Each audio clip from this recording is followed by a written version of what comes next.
That was Marvin Gaye and What's Going On. This is KABF 88.3 FM. Occupy Little Rock radio show. Voice of the people, not the sheeple. And my name is Mel. Today I'm going to be our rotating host. Yay! And I'm here in the studio with Chris Nielson and the lovely Kaitlin Lott. And Very we healthy have Kaitlin Lott this time. Yes, healthy. we have a couple of more guests. One might be calling in, the other might be in the studio. We will see them when we get here. But I thought I'd kick us off with a new segment I'm calling Now We Bring You the News You Might Not Have Heard at 10 o'clock.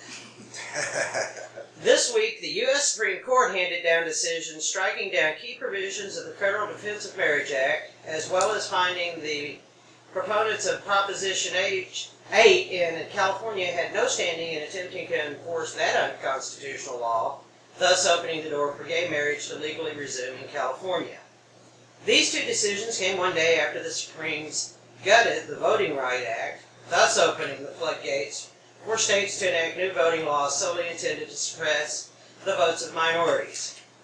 While the 2 days of decisions seem to be polar opposites of one another in respect to civil rights, the result the conservative bloc of the court appears to be seeking is the primacy of states' rights, basically making all states and their citizens separate but unequal.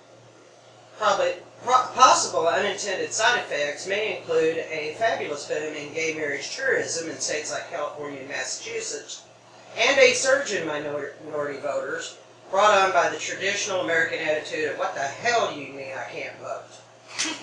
Yeah, exactly. Closer to home, the march this week celebrating the Supreme Court's decision on DOMA and Prop 8, led by members of Arkansas Initiative for Marriage Equality, or AIM, was featured on the Rachel Maddow Show.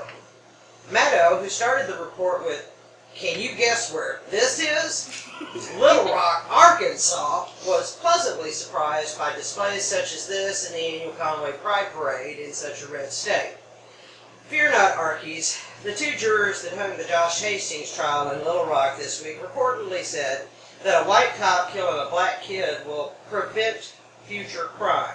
Oh. This reporter weeps also for Sanford, Florida, and has two words that they might want to consider down there: Rodney King. Yeah. Finally, the U.S. threatened to cancel trade benefits to Ecuador if that nation grants asylum to whistleblower Ed Snowden. Ecuador responded by proactively canceling their trade agreement with the U.S., and in a scathing message also offered to provide human rights training to help the U.S. address its recent problems with torture, illegal executions, and the attacks on the privacy of its own citizens. That was 22 minutes. Thank you, Ecuador. Furthermore, for good measure, Ecuador has also fired Paula D. And now, that's the news that you might not have heard at 10 o'clock. There you go. At this point, I'm going to... Oh, it looks like we got a call in. We've got a caller already. Hadn't even let me get the number out. I haven't even had a chance to, I haven't even gotten the number out yet, so hang on. Keep ringing, caller. We're getting to you. Occupy Little Rock Radio, you're on the air. Sort of. Yeah, we can't. Speak now or forever hold your peace. While they're speaking, we can't hear them. I'm trying to adjust the monitor here so you can be heard. Go ahead and repeat that. Yeah, give me a second here. I'm trying to adjust the. Yeah, I'm hearing it. Can you hear me? Hello? Well, no, hang on. Let me. I can't hear you. I'm wondering what the source was. You want the source on the? Can you On hear the us? comedy bit? Can you hear us now? Ooh, you might want to drop that back a little bit. Can you hear me now? Okay. He's just wanting the source. Which Okay. part? The source. I'm going to have to look on Facebook because that was where I saw it, and I can't quote the source to you right at this moment, but several people had posted it. You're speaking about the... Josh Hastings. Oh, the Josh Hastings trial. Yeah. That's, the Was source that- for that was the Arkansas Times. Oh, the I Arkansas believe Times. that would have been Max Brantley. Either Max Brantley or one of the other three that really just did a good job. Does a good job on that. Sorry about that. It may have been that you may have had your radio on at the time, and I was trying to get the balance just right so you wouldn't have too much feedback. Call back if you can. Yes, the number here is 501-433-0088. You can call in. If you're listening in online, please do call in. We do need to hear your support, whether it be a question or solidarity. We do love that. But Caleb Baumgardner's come in, and he's going to be helping us out for the rest of the show. And did you want to go ahead? We just got a call when I was about to turn it over to you for the state of Occupy. Yeah. All right. In the state of Occupy, or the bitter and the sweet, yes, the top two of my favorite things I was going to tell you has already been scooped by Mel, but thank you for that. But here's probably you could give a little bit more serious rendition. Here's some seriously good news. Egyptian Fearless Summer was kicked off 3 weeks ago today to coincide with I Don't Know More's Fearless Summer, as well as Occupy is also with the Occupy National Gathering has kicked off Fearless Summer. And guess what? Unfortunately, we had an American lose one of the occupiers that had gone over to help out Egypt and got swept up in the violence over there in Egypt. Now, I cannot confirm who it is, but there is sources saying that it was an occupier that did get killed in that riot. I just seen something about this earlier. Yeah, the Egypt's Fearless Summer was to basically say there wasn't enough done with Morsai. And so, I Don't Know More, which is basically all of Western Hemisphere for all indigenous peoples, and it also includes Australian indigenous, the Philippines, Japanese, including the Siberian indigenous peoples, along with the Finnish and Swedish, German, and multiple indigenous peoples along the Eurasian continent. We're still having to find out why Africa has not gotten in on the I Don't Know More yet, but they're soon to be giving some more information about that soon. But for right now, news stands from not the scuttlebutt, but verified sources is yes, there was 2 people killed in recent police crackdown on protesters in Egypt, in Alexandria. They're also very much the U.S. is already prepared to expect a complete shutdown of Egypt's Suez Canal. I just saw some some U.S. official State Department releases concerning Egypt. And so basically, their plan to handle Egypt, Tunisia, and Syria have gone foobar on them. Yes. But guess what? Anti-fracking efforts from Occupy and all tar sands and I Don't Know More, as well as Earth First, as well as a number of other environmental groups have stepped up and escalated interventions along the proposed XL pipeline, as well as they're helping pressure the Pegasus pipeline shut down. That's right. The Pegasus pipeline that goes through Mayflower is getting more and more support. We're gaining more support. We've got another class action lawsuit that's coming out of Mayflower. That's good news. Yet another. Yeah. And the anti-fracking and anti-oil sands people have lent their support and has networked really well with Mayflower, along with Faulkner County's group against fracking, even though that there's still earthquakes happening in Faulkner County, and apparently they have has started up secretly. Well, if you disturb it, just because you quit disturbing it doesn't mean it's going to quit That's settling. true. There is some settling there. Unfortunately, though, there have been some some good news about the fact that there's been anonymous sources coming out of Faulkner County actually saying yes, they are drilling again. No, Is that anonymous sources or anonymous sources? Yeah. You choose. Point taken. Point taken. Anonymous is anonymous, all right? Yeah, They they may used be to. anonymous. I'm not positive, but anonymous Is it might anonymous be with a little a, or is it anonymous with a big O A in a circle? No, this is anonymous, as in Anana the Miss. The Miss. Yes, there's a group of Miss that is out there doing. I just got so confused. Yes, there's a lot of anonymous out there. So, Yeah. anyway, getting Can on. I speak to the pipeline thing? Or Sure, go ahead. I have some good information on that.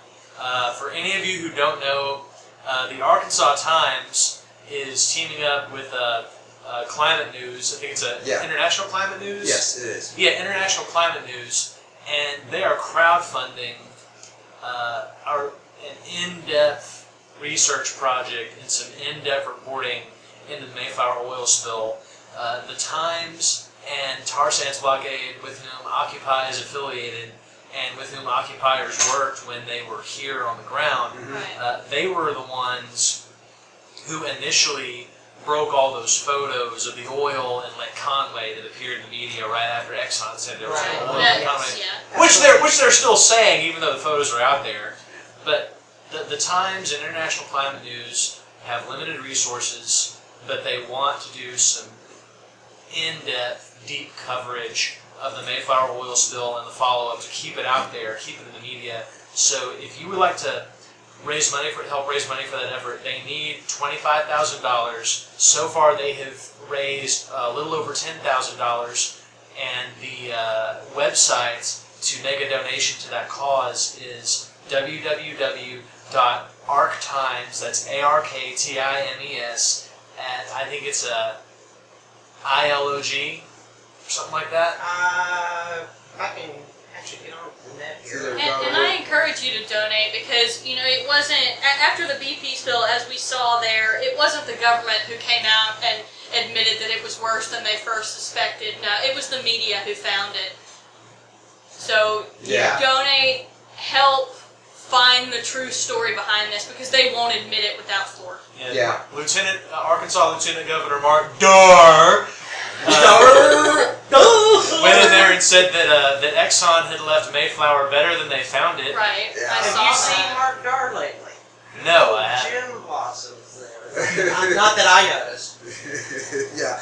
Well, I was going to say that, yes, even though this is a much more, yes, that's right, International Climate News has done it, but there's also the fact that Sierra Club is also helping, doing what they call crowdfunding, as well as Earth First is also doing their own deal, only they're not going with Mayflower, they're going back to BP and calling out BP's bluff as far as their $500 million ad campaign of saying no harm, no foul. Yes, there's been a lot of harm and not a lot of foul. Right. In fact, they've fouled so many waters that the fact that Earth First and a few other very, very, very persistent watchdog groups have Save the Bayous.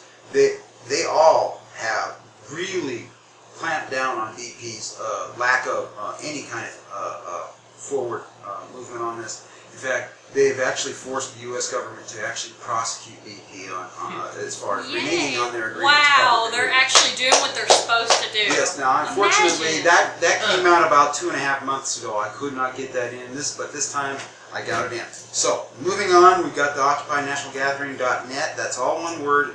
.net has signups and share rides and get a rides for the August 21st through the 25th National Gathering. They are really, really, really wanting to get people up there to Kalamazoo to help expand the discussion, get a lot hardier against the NSA and various private interest interference that has been happening with Occupy. Yes, a lot of the Occupy is recognizing the fact that there's not just spying, there's interference. The technical term is called interdiction, but the actual fact that they are actually censoring Occupy, yes. I know, yeah, really, yes. Throttling, maybe? Yeah. They're just throttling the life out of themselves when they do this. But the thing is we're trying to come up with the answers, or actually implement the solutions that we have found. But Occupy National Gathering is going to be holding their gathering up in Kalamazoo, August 21st to the 25th. Mark your calendars. If you can make it yourself, that's great. But if you want to share a ride or get a ride, go to OccupyNationalGathering.net and sign up. There's a sign up on there. Please do. We need more voices in this conversation, more responsible, more sane voices, ones that aren't going to fly off the handle. We need to be able to educate the authorities up there in Kalamazoo, because apparently Enbridge seems to be the ones that own the authorities or are playing the authority. So moving on, we got the Arkansans for Equality benefit that's going to be held at the Reverend tonight from 9 to 1 a.m. Please, if you're already in the group, please show up. They would appreciate your presence and your donations if you'd like. I unfortunately have to bow out because I have a show and a GA to attend. So sorry guys. Yes, I am. I got a lot of irons in the fire right now. Unfortunately, I'm going to have to yank this iron out of the fire so I can take care of business elsewhere. Getting back to AIM. AIM gets the mention, national mention. U.S. Guess what? There's going to be a streamed revolution. This isn't going to be a televised revolution. This is going to be streamed. It's already, his video has gone viral amongst the Occupy. So yes, we are still here. AIM and Occupy Little Rock is still here. If you think we're alone, you're not. You're not alone. You're not alone. You're not alone, guys. And please show up to the parking lot of KABF after the show for our GA, because we still have those. That's 21st of May. Yes. 21st of May, and that'll be at 7:15 p.m. this evening, directly after the show. And Hey, there's no reason why you can't come. Hey Chris, do you mind if I add something to the State of Occupy? Sure. Have you heard about the Monsanto update? Apparently, I guess it wasn't a few decades, it would be 1 decade ago, they abandoned research on a strain of wheat that they had developed that was resistant to Roundup. Yes. And oops, it got out. There it is! Oops, there it is. It got out. It's in a field in, I believe, Ohio. Oregon. Okay. Oregon. I don't know. Start with an O. But they can't kill it. They've tried, and they can't kill the it. famous Frankenfood. This is not. This is okay. Yes, she just reminded me that there's just another thing. This is not mainstream news. This has not even been heavily shared. But that's right. While they were finding the GMO wheat in Oregon, there was another 50,000 tons of GMO sweet beets, sugar beets, that burned. Yeah, I heard that. Along with about 50,000 bees that died that day as well. So Oregon is in a mess right now with Oregon's Monsanto. in more of a mess too, because when I believe it was Japan found that it was the Monsanto seed for wheat in Oregon, they canceled their trade agreement. They lost the entire and that's grain contract. 300 to 500 million worth of product for Oregon that they now don't know how they're going to sell. They can sell it back to the poor because actually those farmers had a fallback. In fact, when I was living up in the Northwest, yes, I was a neighbor of Oregon. Yes, they did have what they call a Grange backup. So the Grange can actually purchase about a third to a quarter of that. Well, I know that Monsanto is facing possible criminal charges, but it would only, I believe, be 1 million. Yeah. Is that right? Well, there's that criminal charge in Oregon, but now it's official. Monsanto has been found guilty of poisoning a French farmer in France, and so they're. I didn't know that. Yes, they handed the decision down Monday. Yeah, they don't have as much of a sense of humor about all this. No, in across fact, the pond. Yeah, especially when you have Romania burning GMO crops, and as well as Bulgaria and Hungary and a whole bunch of other places. Even Estonia was burning GMO Monsanto crops. Yes, but yes, that's right. We have a victory against Monsanto. Monsanto has finally been found guilty of poisoning someone. Yay! After mass murdering in Bhopal, mass murdering in Vietnam, mass murdering in World War I. That's right. Yes, Monsanto was part of the World War chemical warfare system. Yes, they were the suppliers of the chemical warfare because I live next to Umatilla, and guess what? Yes, a lot of those nerve gas agents and whatnot were from Monsanto. Yes. So what you're saying is Monsanto, millions upon millions, and justice won. Just one, but that is the break in the dam, so to speak, for right now. Hopefully, yeah. And I guess that's the end of Occupy News, or I should say the bitter and the sweet. Yeah. So go ahead and let's go move on into the Domont Prop 8 decision. Well, that should be Trey. Okay, that should be Trey. Okay, I'm going to go ahead and try this again. Ooh, that didn't sound good. Hey, KABF, you're on the air. Nah, it's not Trey, it's Greg, sorry. Oh, hey, Greg. We can hear you now. It could be Trey Greg. Could be Trey. Nah, it's Greg. Okay. What can we do for you, Greg? One more little piece of Occupy news that just came out in the today was that elements within our government, we know the story behind targeting us as far as the NSA, the DHS, Department of Homeland Security, etc., surveillance and so forth. But it has now come to light through Houston, Texas, that there was a plan put on paper and has been confirmed at this point and is an awfully breaking story about assassinating leaders of Occupy. Do you all know something about this? I have heard that there are some reports, and in fact, there are actual online documents that have said so much. But the thing is, this is not necessarily a new story. It's just the fact that it is the confirmation of the story that came out back in October of 2011, when they did. There was the fact that we had actual inside sources letting Occupy know that yes, that occupiers were being targeted by snipers, as well as by some nefarious private groups that were contracting for the NSA as well as the FBI.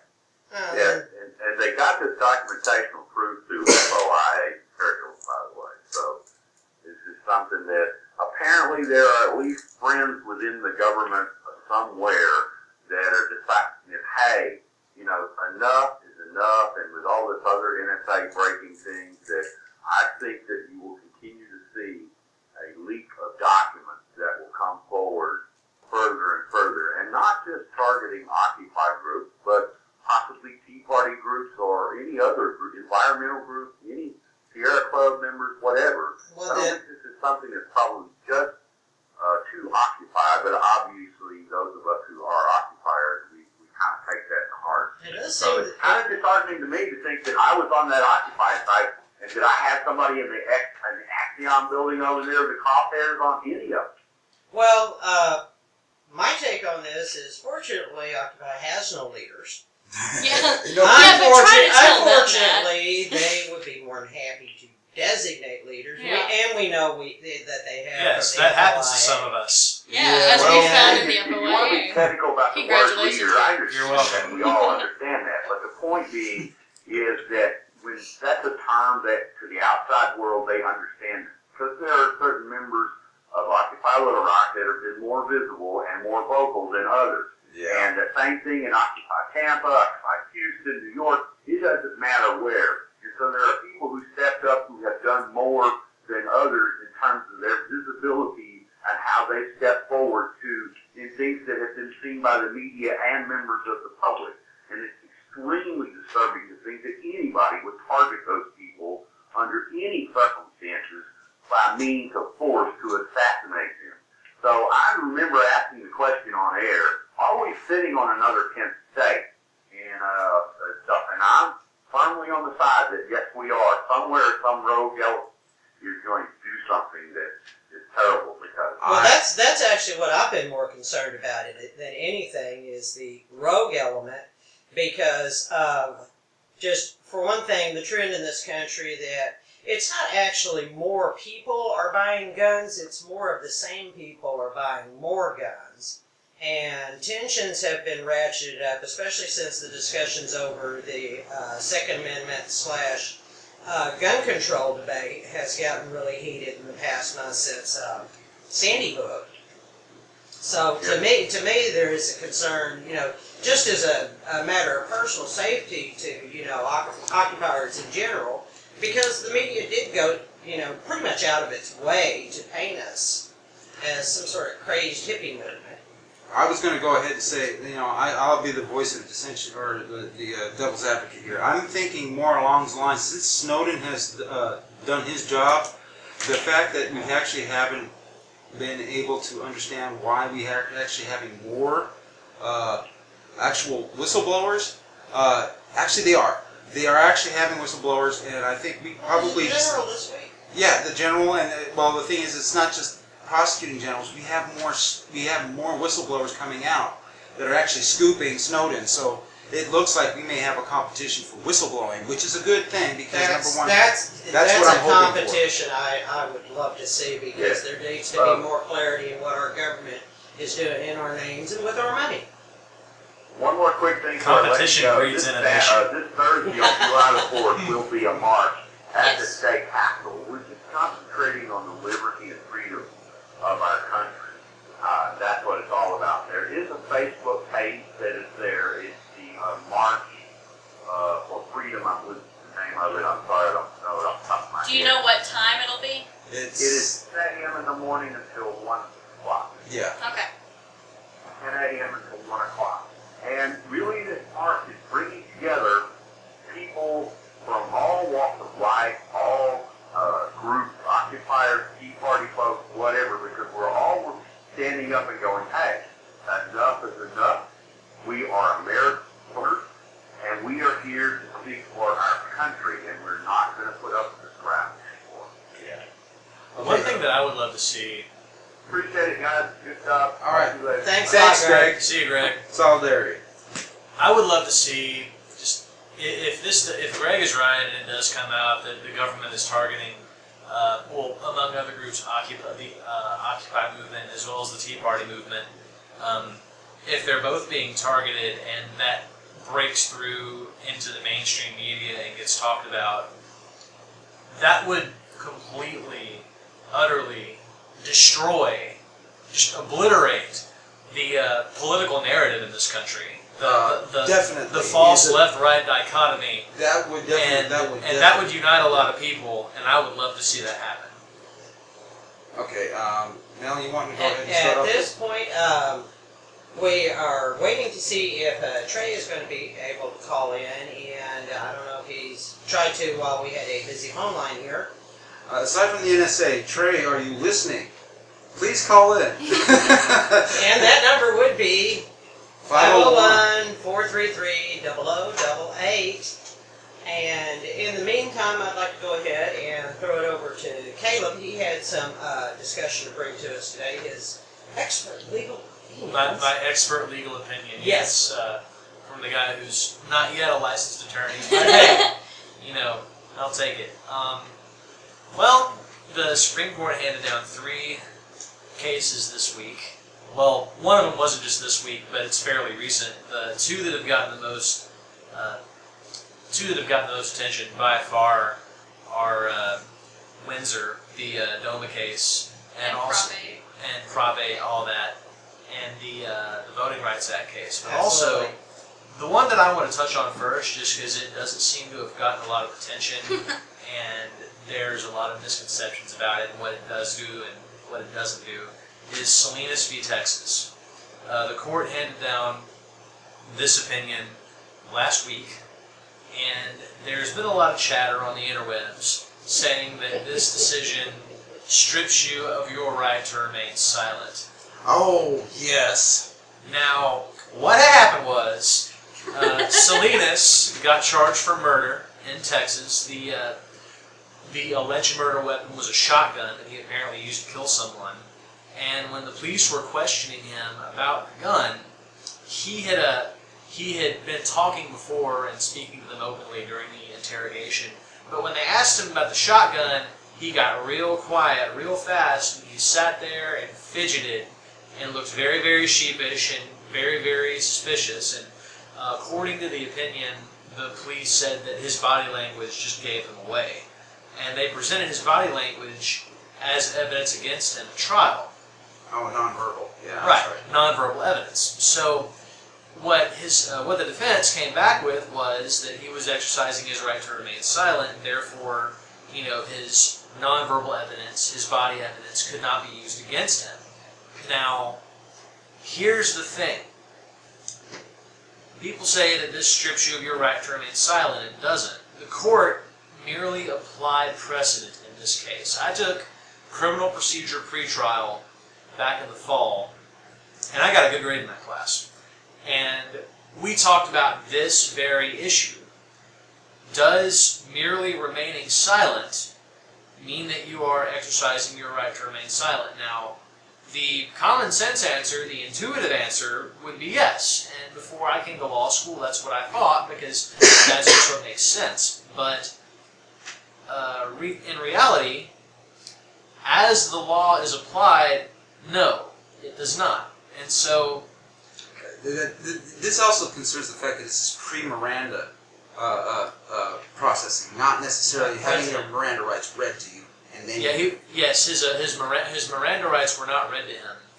And so if his Miranda rights weren't read, if your Miranda rights aren't read to you, then there are a number of factors that determine whether the evidence is admissible. Yes.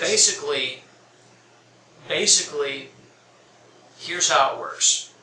If the police have you in a situation where they tell you that you're not free to go, or you reasonably believe that you're not free to go, and they don't read you your Miranda rights, then the evidence is admissible. If you have been detained by the police, or if you've been arrested and you're being interrogated, they have to read you your Miranda rights. That's right. Otherwise, it's considered unlawful detainment. Correct. Well, not the detainment. The detainment itself isn't necessarily unlawful. It's just that the evidence is inadmissible. Yeah. Right. But it doesn't even necessarily have to be arrest. Like if the police come to your house, knock on your door, and they say, "Hello, Mr. Smith, we'd like to speak to you privately," and they come into your house. Well, first of all, they're not coming into my house without a warrant. Right. Well, if you let them in, then all bets are off. Right. Hindsight rules. If you let them in, then anything that they find, anything that you say is admissible because you let them in, even if they don't have a warrant.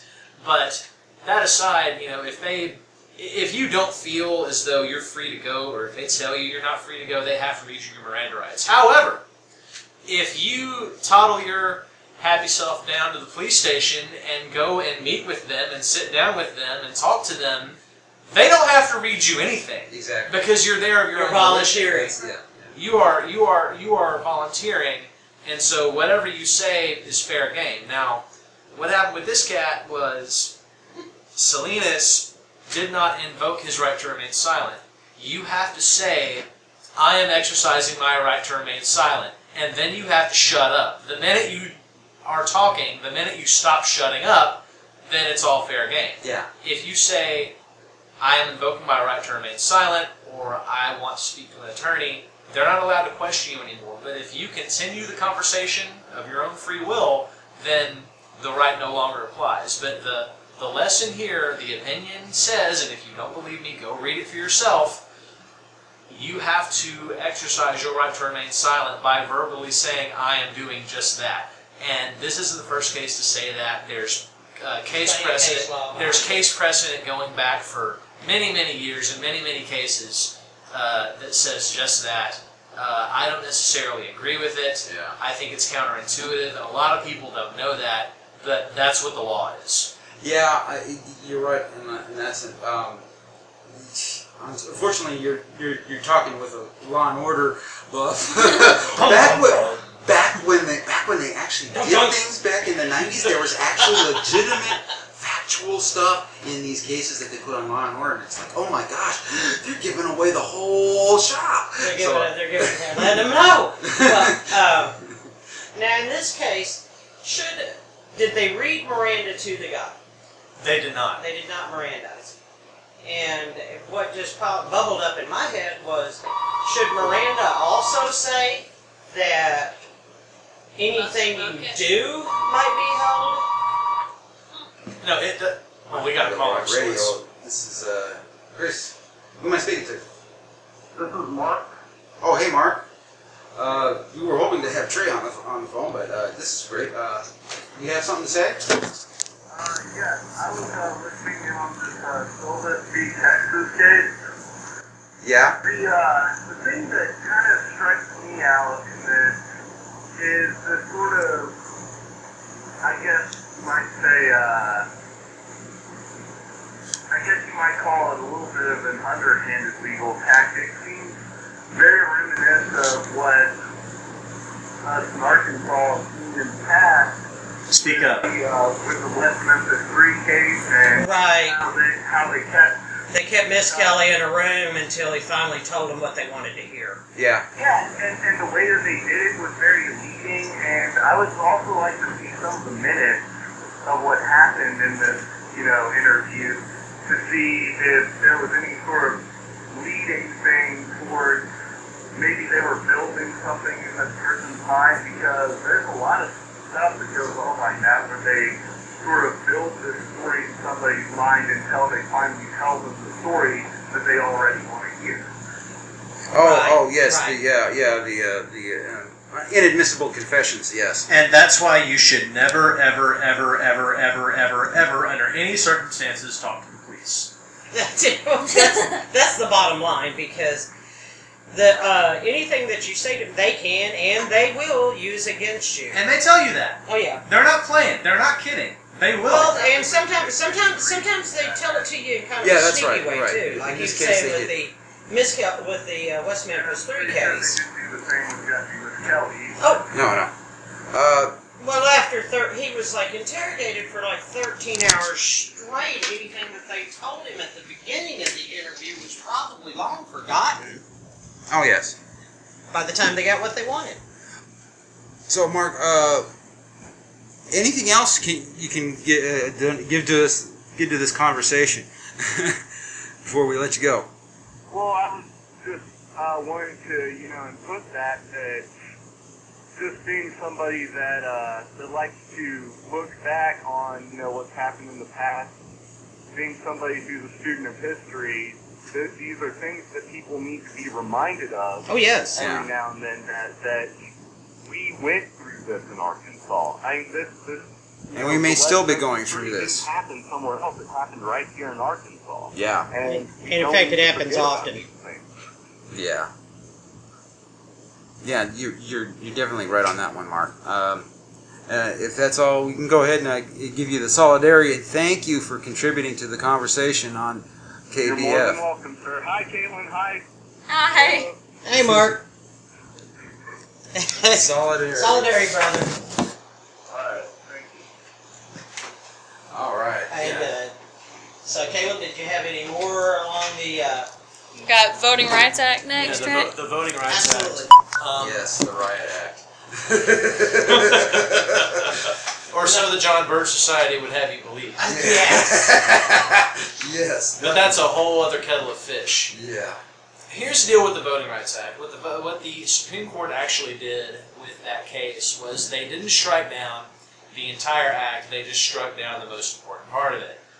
The Voting Rights Act is per se still intact, but they struck down Section 4. Section 4 is the formula by which the Voting Rights Act is carried out, by which it's implemented. It creates a formula that determines the criteria for certain counties that have to, because they have a documented past history of discriminatory and racist practices in preventing minorities from voting, they have to get their voting laws, any changes in voting laws or procedures approved by the federal government. Yeah. Now, this formula has been in use since the law was enacted in 1968, and the data that Congress has used, or had used, to reauthorize it, and they did every time it came up in overwhelming majorities. They used data from 1979. That's the last time that the data was updated. Yeah. So what the Supreme Court did was they struck that section down because they believed that the data was outdated. Now, I will play devil's advocate here because I can see both sides of this argument. You should absolutely base any legislation, any law on current data, and the Supreme Court's beef was that the law was no longer valid because it was based on outmoded data. Now, Justice Roberts, when he wrote the opinion, said that any discrimination, any racial discrimination in voting is too much, and even though things have changed a great deal since 1979, we know that it still happens. We're not dumb. Oh, but, yeah. But he did talk about how African American voting in 1979 was still something like 6%, and now it's like 94%. I mean, it's a really, really high number, and that's as of I think 2000. I think that data is from 2008 or 2010. It's probably from the 10th census, and that's probably the main reason why. Because number one, Given the election coverage as well as the fact that we've had a lot of what they call election fraud, not voting fraud, but election fraud. There's a profound difference. There's a profound difference, and I think that's probably the reason why Justice Kennedy, who normally errs on the side of the Voting Rights Act, voted to go ahead and side with this decision. In a sense, I can see where he's coming from. Right. But the thing is the spin we already seen the spin that, and in fact, that we already have now 6 states. By this weekend, we've had 6 states now introducing, including Arkansas, yes, changes in voting. Oh, Arkansas already has. We done already has that. We weren't under the purview of the Voting Rights Act as a state. Right. Yes. So we went ahead and did it. Yeah. And I find it amusing too that just a few hours after this passed, Texas went ahead and went forward with their voter ID bill, which had already been struck down as too discriminatory by the the Department of Justice. By Texas. Right.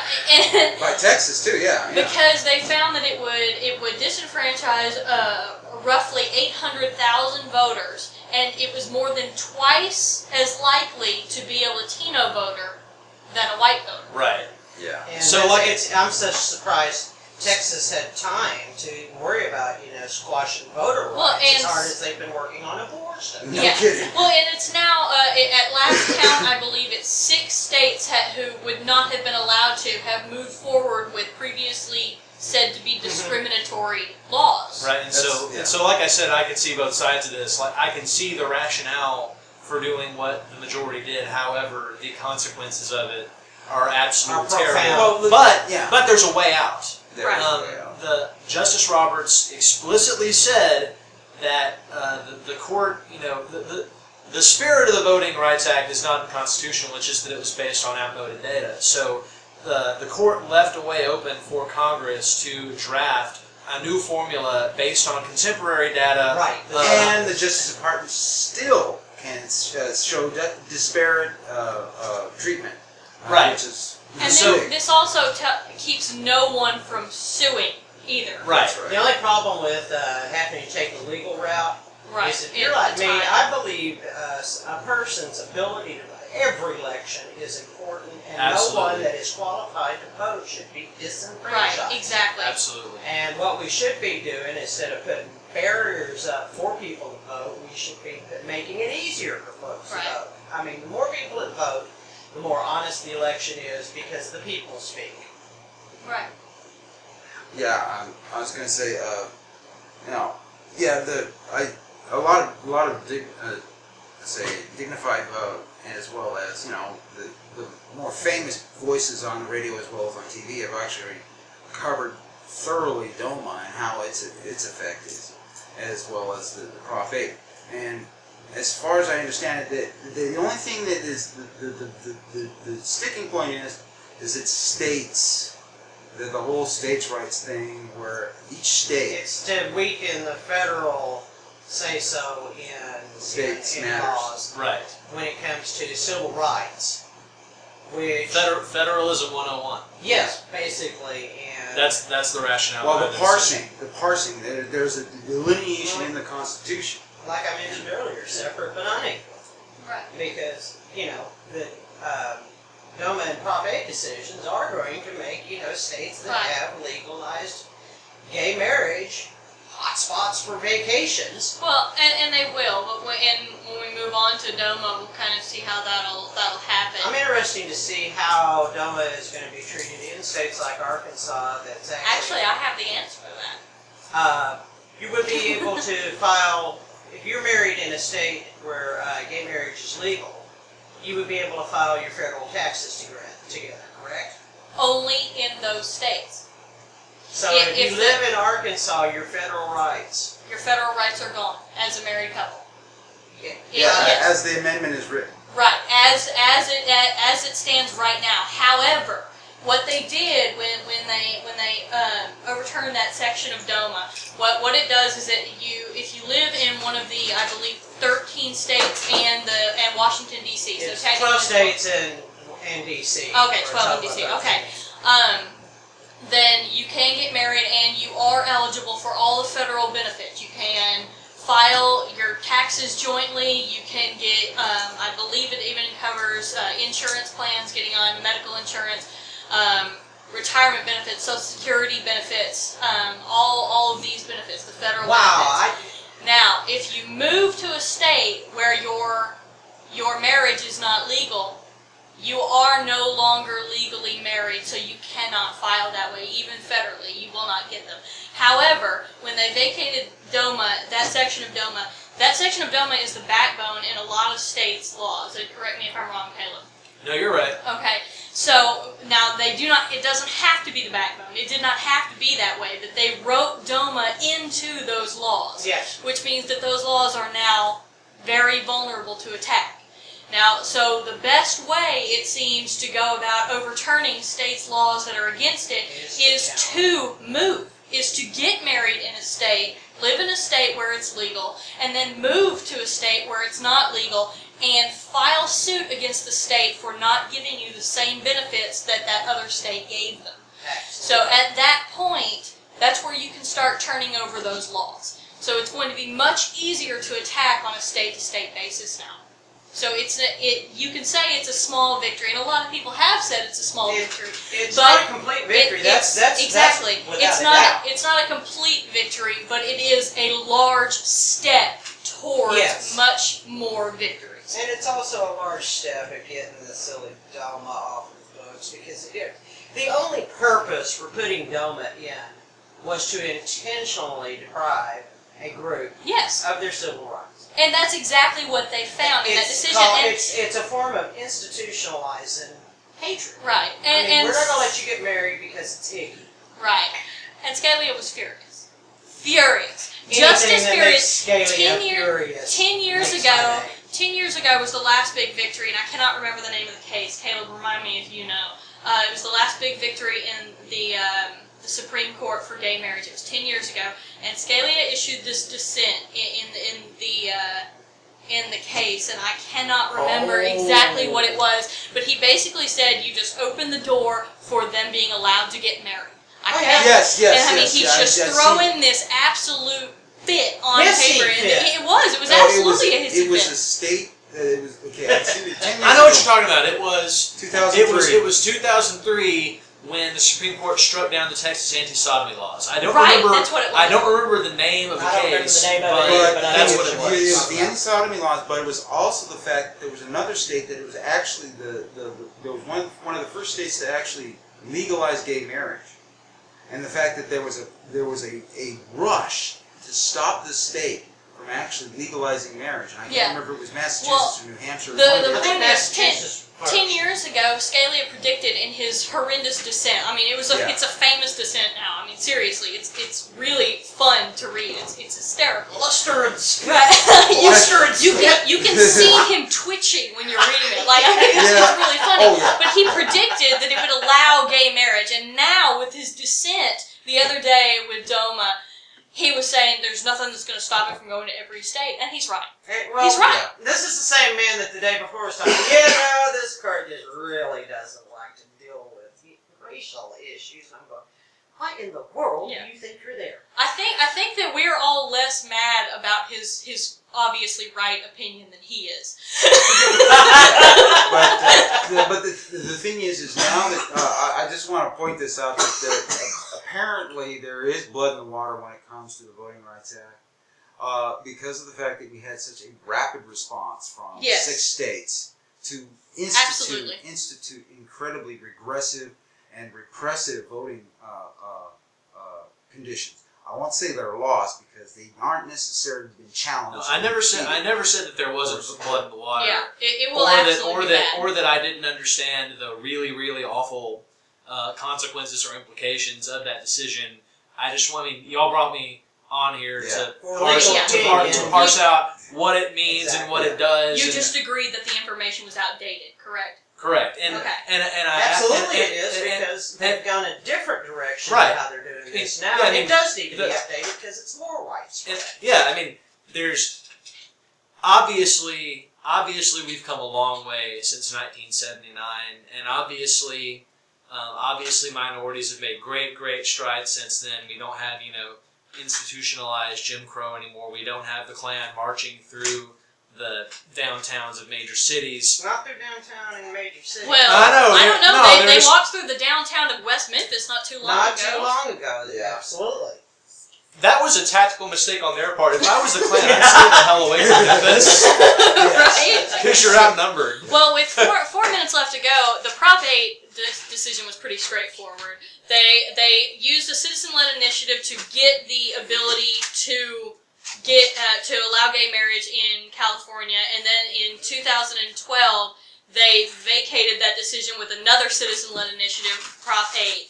And this just overturned it. However, when Prop 8 came into effect, it vacated all of the legal gay marriages in California. So now all of those people will have to remarry. Which is wonderful for the wedding industry. It annulled them. It didn't necessarily vacate them. Okay. They could still have standing. It was just an annulment. Well, as I understand it, though, those people will not have to pay for weddings. Yes, they will have to pay for not weddings, but pay for marriage licenses again. Yeah, they will have to do that. They will have to re-up their vows. Right. And they've actually changed. Unfortunately, I just learned something. They actually raised the fees on marriage licenses in California. So sorry for that happened. Yeah. Of course, they knew they were about to have a big influx. Yeah. So basically, you think there might be people getting married this week? The people. Well, that was what I was about to say. The couple who brought it to the Supreme Court and won to overturn Prop 8 did get married. Yay! They have already done that again. So yay! This is America. How many times do you have to get married? Right. And to close out on the Voting Rights Act, the Supreme Court, their rationale for doing what they did, they pretty much said, well, now we have a black president, so racism's over, and and obviously the fact that we were able to elect a black president does mean that racism is not as pronounced as it used to be, but anyone who doesn't live under a rock who is honest will say that, it's still there. And you can see it in the numbers too, because the number of times they have exercised that part of the Voting Rights Act since the year 2000 is 74. Yeah. 74 times since the year 2000, but racism doesn't exist anymore. No, we just had a trial in this city that had a hung jury, and the deceased is African American, and the shooter was white. Got the same thing going on down in Sanford. Both of these are with all white juries, but we are post-racial. Really? And the jury was hung by two people who just couldn't get past the fact that dude was a cop, so he must have been right. Okay, well, we got about 45 on the closeout. We're closing in on 7 o'clock. This has been Occupy Little Rock Radio, and you are listening to KABF 88.3 FM, the voice of the people, not the sheeple. Power to the people.